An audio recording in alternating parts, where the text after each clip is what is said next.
Olha, o assunto de hoje está literalmente fervendo. Sabe o que está acontecendo? As buscas no Google por renda passiva, por dividendos, simplesmente explodiu.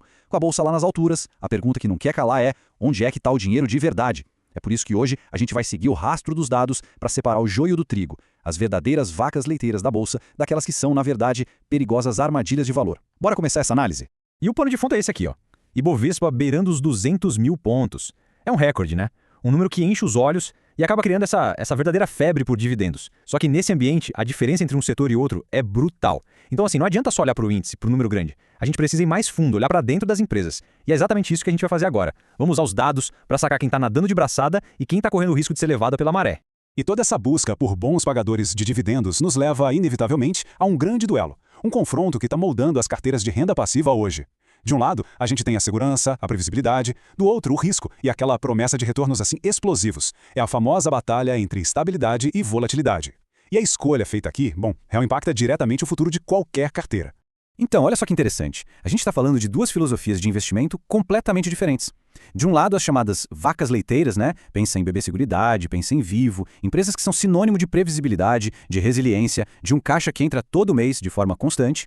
Agora, do outro lado, as gigantes voláteis. E o grande exemplo aqui é a Petrobras. O jogo muda completamente. É alto risco, com potencial de alto retorno, mas tudo amarrado ao sobe e desce das commodities, a fatores geopolíticos. São dois mundos, de verdade. Certo, então vamos começar a nossa análise pelas fortalezas da renda. A gente está falando daquelas empresas que acabaram virando um verdadeiro porto seguro para quem busca um fluxo de dividendos mais previsível, sabe? Vamos mergulhar nos dados e ver o que eles contam sobre essas gigantes da estabilidade.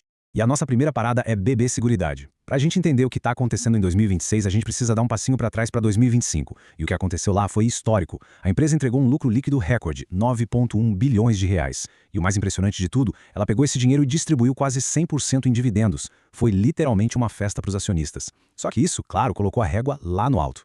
Só que aí é que entra o dilema de 2026. Porque a própria empresa, no seu guidance, que é a projeção oficial dela para o mercado, já avisou que as coisas devem voltar ao normal. O resultado operacional pode ter uma queda e a sinistralidade, que é basicamente o volume de seguros que são acionados, que estava na mínima histórica, deve subir. E o que isso quer dizer na prática? Quer dizer que aquele dividend yield de quase 13%, que era a foto do passado, tende a se ajustar. Deve ficar ali na casa dos 11%, que, vamos combinar, ainda é excelente, mas já mostra uma mudança clara de cenário.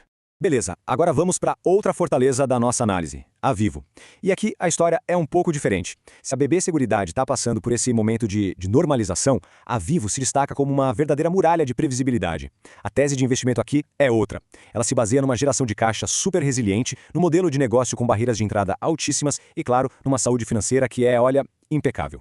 E não é só papo não, os números estão aí para comprovar essa solidez toda. Dá uma olhada, a relação entre dívida e patrimônio é baixíssima. A margem EBITDA, que na prática mede a eficiência da operação, fica acima de 41%. E o retorno sobre o patrimônio, o famoso ROI, é super estável. São dados como esses que mostram por que o mercado inteiro olha para Vivo como um ativo defensivo, sabe? Um pilar para uma carteira de dividendos bem montada. Ok, agora a gente muda completamente de cenário. Vamos sair do porto seguro das vacas leiteiras para ouvir o chamado o canto da sereia das commodities. Chegou a hora de analisar o caso da Petrobras, uma empresa que oferece um dividendo que é, assim, gigantesco, mas que vem acompanhado de um nível de risco igualmente elevado. E aqui o ponto central é o seguinte: o dividendo da Petrobras não tem o mesmo carimbo de garantia.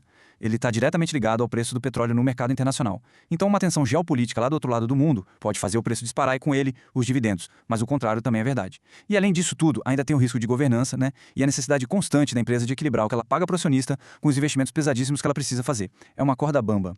E é justamente essa discussão toda sobre risco que nos leva a uma das lições mais importantes de hoje. Como é que a gente faz para fugir das tais armadilhas de valor? Como usar a análise de dados, como seguir o rastro do dinheiro para conseguir separar o que é lucro de verdade daquela empresa que, no fundo, pode estar só queimando caixa para manter uma ilusão de dividendos altos. Se você está gostando deste vídeo, deixe um like e comente abaixo sobre qual empresa ou ativo você gostaria que fosse o próximo vídeo. E não se esqueça de nos seguir. Bom, primeiro, vamos definir o que é isso. Uma armadilha de dividendo, ou dividend trap, é aquela ação que no papel parece uma maravilha. Ela mostra um dividend yield altíssimo, que enche os olhos. Mas esse número é uma miragem. Na maioria das vezes, o yield só está alto porque o preço da ação despencou. E por que o preço despencou? Porque os fundamentos da empresa estão piorando. O lucro está caindo, a dívida subindo, ou seja, aquele dividendo gordo simplesmente não é sustentável.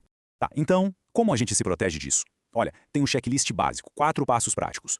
Primeiro de tudo, sempre desconfie de yields explosivos muito fora da curva. Segundo passo, investigue de onde vem o lucro. Ele é recorrente, vem da operação principal da empresa, ou veio de um evento único, tipo a venda de um prédio que não vai se repetir? Terceiro, um ponto crucial, analise o endividamento. Empresa muito endividada é candidata a cortar dividendo para pagar a conta. E por último, quarto passo, entenda as tendências do setor. A empresa está num ciclo de baixa, a concorrência está apertando, isso tudo conta. E os dados de 2026 já nos dão alguns exemplos claros de sinais de alerta para a gente ficar de olho. Pensa no caso da Simprop Tech. O yield dela ficou inflado por causa da venda de ativos. É um dinheiro que entra uma vez e pronto, não se repete. Ou a Unipar, que é uma empresa excelente, mas que está exposta ao risco do ciclo de baixa das commodities químicas. E tem também a Vulcabras, que enfrenta uma pressão de custos e uma concorrência bem forte no setor dela. E olha, o ponto aqui não é dizer que são empresas ruins, de jeito nenhum, mas sim que o dividendo que elas mostram hoje exige uma análise muito mais profunda. E tudo isso nos leva ao nosso veredito, a dica de ouro, talvez o ponto mais importante de toda essa nossa análise. A resposta para o duelo entre segurança e risco, ela não está na foto do dividendo de hoje. Ela está no filme, no rastro que a empresa deixou ao longo do tempo. E aqui está o conceito que de verdade muda o jogo. É o Dividend Yield on Cost. A gente tem que parar de olhar só para o Dividend Yield de hoje, que é a foto do momento, e começar a pensar no filme. O Yield on Cost nada mais é do que o retorno que se tem com base no preço original que foi pago pela ação. É um retorno que vai sendo construído com pagamentos consistentes ano após ano. Pensa bem, uma empresa que aumenta seus dividendos de pouquinho em pouquinho por 10 anos, no final pode gerar um retorno muito maior para quem investiu lá atrás do que outra com um dividendo que explodiu num ano, mas que não se sustentou. E a BB Seguridade, que a gente falou lá no começo, é um ótimo exemplo disso na prática. Olha só o rastro de pagamentos dela. Os valores sobem, descem, eles flutuam, claro, porque refletem o resultado de cada período, mas existe uma consistência ali. E é esse histórico de longo prazo que traz a confiança de que mesmo num ano de normalização como 2026, a empresa vai continuar sendo uma baita geradora de renda. No fim das contas, é a consistência que vence a intensidade. Então, no fim do dia, a anatomia de um bom investimento focado em dividendos é mais ou menos essa aqui. O yield atual é só uma fatia do bolo, é a foto do momento. O que realmente importa, o motor que vai garantir os pagamentos lá na frente, é a sustentabilidade do lucro. E a prova dos 9, o que realmente traz tranquilidade, é a consistência histórica. Porque como a gente diz aqui, o rastro do tempo não mente. E para fechar, fica uma pergunta para todo mundo refletir. Na hora de montar a estratégia, qual é o foco? É sair caçando o maior dividendo de hoje, mesmo que isso signifique correr o risco de cair numa armadilha? Ou é buscar empresas com uma geração de caixa sólida, consistente, que vão construir de verdade uma renda passiva para o futuro? A resposta para essa pergunta, no fundo, define o perfil de cada um dos investimentos. A gente fica por aqui. Valeu e até a próxima análise.